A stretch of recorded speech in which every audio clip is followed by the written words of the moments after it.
Zombie Apocalypse.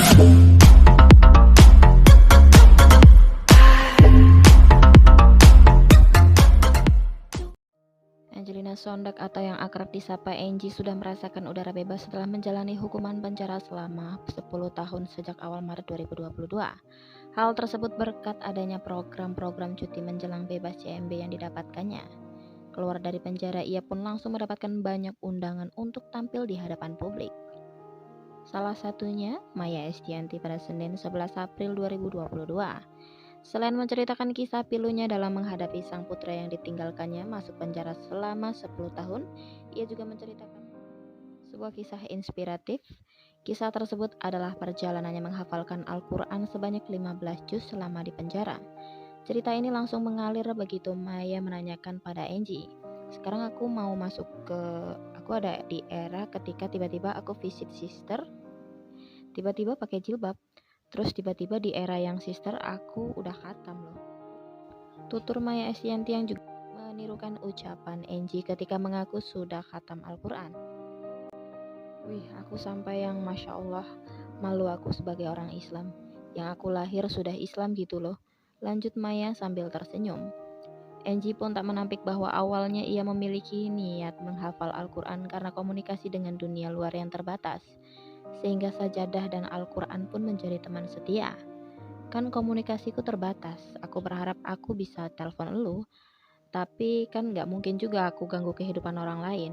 So ya udah, akhirnya sajadah dan Al-Quran itu jadi teman setiaku, ungkapnya. Selain karena komunikasi yang terbatas, ia juga menceritakan keberuntungannya bisa ditempatkan dalam satu kamar dengan seorang hafizah, sebutan untuk wanita penghafal Al-Quran. Aku kebetulan ditempatkan dengan orang yang penghafiz. Ada kegiatan hafalan Al-Quran sih memang. Cuma sama-sama juga emang Allah memperjalankan aku itu ketemu dengan Widya itu di satu kamar. Yang akhirnya aku misalkan baru 3 juz, itu sama dia tuh kita bisa kebut 5, 6, 7 karena satu kamar, katanya. Dengan teman sekamar yang sudah memiliki hafalan Al-Quran, ia mengisahkan hari-harinya saat menghafalkan ayat suci dalam penjara.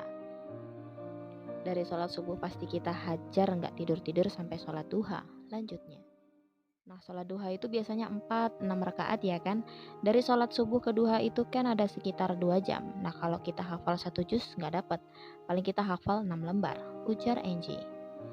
6 lembar yang kita hafal di antara sholat subuh dan duha itu nanti kita praktekkan ke sholat zuhur. Beber Ibu Keanuma Said ini. Angie pun sebenarnya terkejut mengapa tiba-tiba ia bisa hafal Al-Quran.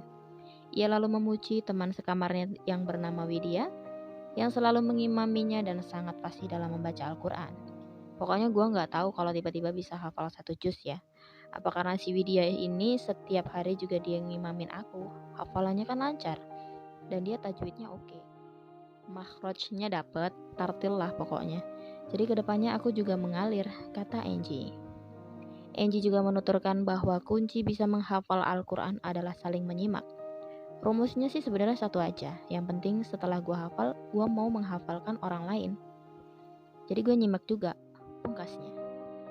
Kadang-kadang gue juga ada self questioning yang gue tanya ke Al-Quran. Nah tapi karena emang aku kebetulan ditempatkan dengan seorang penghafiz. Oke.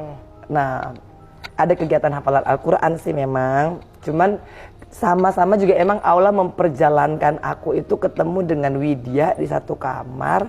Yang akhirnya aku yang baru hafal misalkan 3 juz tuh sama dia tuh kita bisa kebut 5, 6, 7 karena sekamar. Akhirnya